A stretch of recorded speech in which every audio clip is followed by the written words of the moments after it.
Alright, back again with the latest review of Bel-Air's episode 6. You know, Peacock dropped 3 episodes on the premiere week, and then the following week they dropped another 3 episodes. So I'm wondering how they're going to do these next 3 or 4 episodes, however long they got. So there was a lot going on in this episode, especially concerning like Geoffrey and everything. So Will is missing his mom, and so he asked her to come out to Los Angeles to visit him, right? But that's not all the reason why he wants her there. He also wants her and Lou to have a talk because there was a lot he didn't know, right? So we're just gonna skip right to his parents meeting. You know, last season before Lou came on there, they made it seem like he was just this terrible, just bad person. Like he just, oh my God, we got to keep Will away from him. And the whole time, the reason why he went to jail is because, or prison, whatever, is because he demanded the money.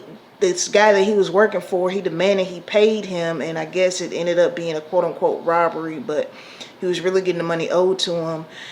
And while his parents were talking, his mom was like, you know, yes, and that's why, you know, we didn't have any heat for 5 days, and I told him you need to go out and do, you know, handle your business, right? So that was his way of handling his business. Now, I'm kind of I don't know with the writers on this, because why did they make it seem like he was just this bad person? His mom is so angry with him, and the whole time he got arrested because he was trying to get what was owed to him anyway. Like, they made Lou look so bad just for it to I was just like, what is going on with that? And I mean, the way his mom reacted anytime Lou's name was brought up, the way Philip and Vivian acted, it was just like, and this whole time he wasn't really the villain, or maybe they're just trying to change him into a good character now. I just thought that was kind of weird. Like, you put us through all this suspense and all this, you know, woo-woo, just for him to have been in prison because he was trying to get what was owed to him anyway.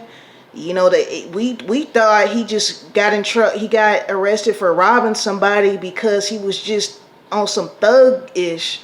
And he wasn't. He was trying to get money to get the heat on for his family. And it's like, okay, why'd y'all do Marlon like that?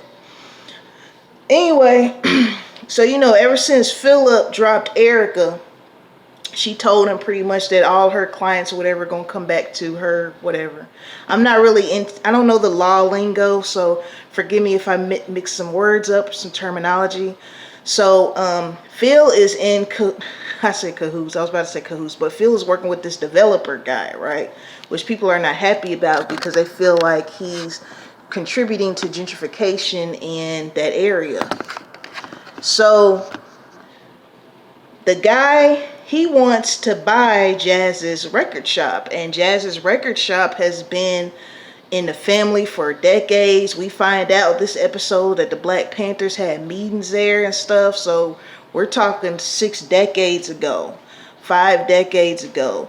I'm wondering if maybe he can keep his business through, because I know if it's like a historical landmark, last time I checked, it can't get bulldozed down. Correct me if I'm wrong. So Uncle Phil proposes, you know, it's like showing him the money. We the audience didn't see it, but Jazz saw it. And at the very end, Jazz sent his paper back to Uncle Phil with a note saying still hustling, you know, and he did not sign to have his place be bought. And I'm rooting for Jazz because it's not always about money, you know. I mean, I feel like when you have historical places like that, plus it's in his family, it's like, do what you got to do. I know I think he's owed some taxes or something.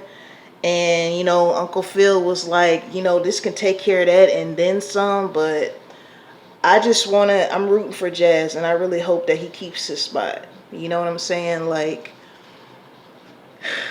I think maybe I'm a little biased on this because, like I said, I live in a city that has totally just been, there's just no character in this city. It's all about tourism and implants, and that's it. Hold on just a second. I'm trying to make sure my ring light doesn't fall. I got it taped to the wall, and I keep hearing stickiness, like it's gonna. So yeah, cause I drive around town. It's like, man, if y'all put another ugly, tall, 10-story building that costs $5,000 a month to rent up. Anyway, shout out to Jazz. We're gonna hope he keeps his spot, okay? Now, I can't be mad at Uncle Phil because he's just doing business. I don't think it's not personal to him. He's just doing business. So Carlton invites his girlfriend for dinner because she says she doesn't feel like his parents like her, which, I mean, like I said, I don't think it's that they don't like her. It's that you're an addict, he's an addict. Y'all really don't need to be together. But I think we'll find that out in some upcoming episodes. So he invites her to dinner. She doesn't show up. She comes way later, right after dinner's over, all sad, shaking and shivering, and she tells him that this is the anniversary of when her sister died, so she wasn't taking it too well.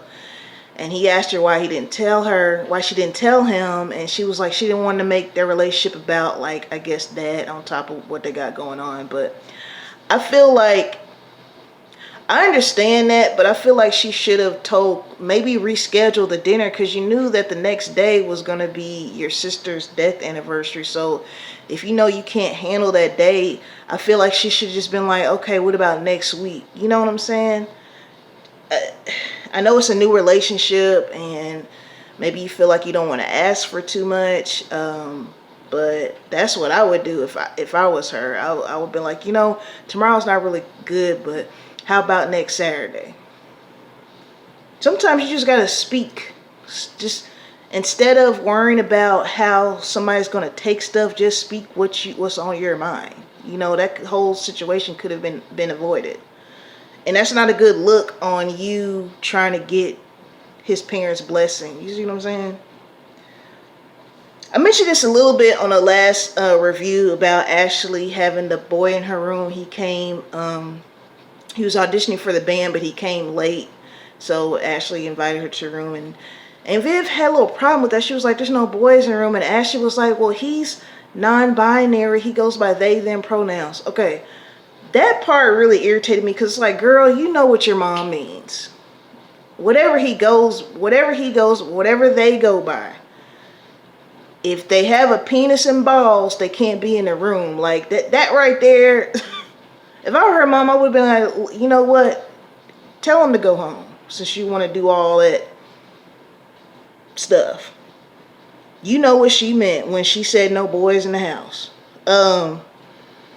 Ashley needs to grow back on me. Like the way she talked to her friend last episode, that was uncalled for when her friend's trying to help her out. She getting on my nerves just a little bit. Just a little.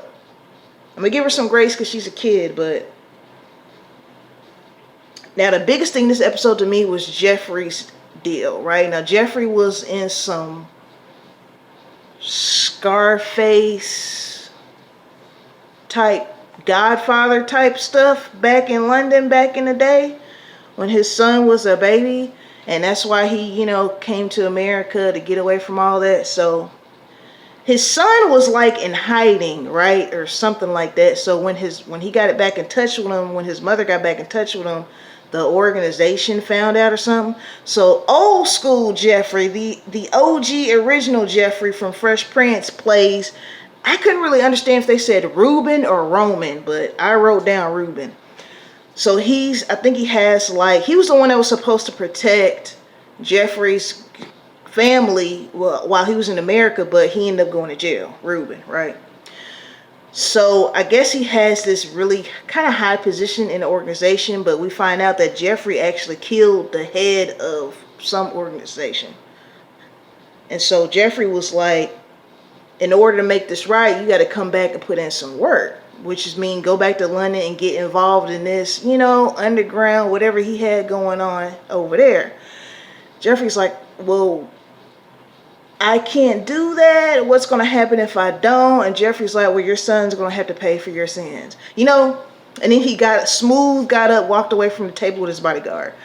I love the fact that they have OG Geoffrey playing that role, because, you know, in Fresh Prince, he was the butler. He was good for the one-liner jokes, joking on Uncle Phil, just joking on, you know, being sarcastic, and that's what we loved him for on the show. So to see him in this kind of like very serious role, I loved it. Also, if you're familiar, I believe his real name is Joseph Marcel, if I'm not mistaken. But I've actually seen some clips of him when he was in, you know, Fresh Prince wasn't his first, you know, sitcom. He was in other things too, but they were in the UK, and back in like what, the 70s, 80s, and of course there wasn't streaming back then. Streaming is still fairly new, so I'm watching a lot of shows that came out 30 years ago in the UK that they weren't showing over here, right? So he's been in some other stuff. Of course, he's well known for Geoffrey and Fresh Prince, but I like the fact that I thought that was cool that he played that kind of role in this episode, right? So Geoffrey has many secrets. He went, sliced open this punching, is it called punching bag? Yeah, punching bag, that long, yeah. Had all these foreign bills in there. I guess they're euros, right? He gives them to Ruben and was like, look, tell him he can have this, but I can't go back, right? You know, Geoffrey is smooth. It's like this dude, and I don't know if you've watched the first season of Bel-Air, he was taking people out. Like, it was, you didn't actually see him kill anybody or anything, but I feel it was kind of like, what's the word? It's on the tip of my tongue. Dang. I'll say suggested. It was suggested he was taking people out. So we don't know if Geoffrey's a hitman. We don't know what he was on, but he's smooth. And I was trying to figure out, man, what is he going to do? I thought maybe he was going to go to London. They were going to try to kick him off the show. But the fact that he had that stash and he gave it to Ruben, it was like, look, you tell boss man he can do what he want to do with this, but I'm not going back to that life. I commend Geoffrey for that.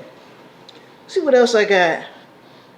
I think I covered everything on my notes. So what I want to see next is, I want to see how Lou's going to play into the show. If he's going to still be on there, as if it's his last time on there. I'm pretty sure old school Geoffrey probably won't be back. I think he was just on there just as a cameo, like how Tatiana Ali was last season when she played Ashley's teacher.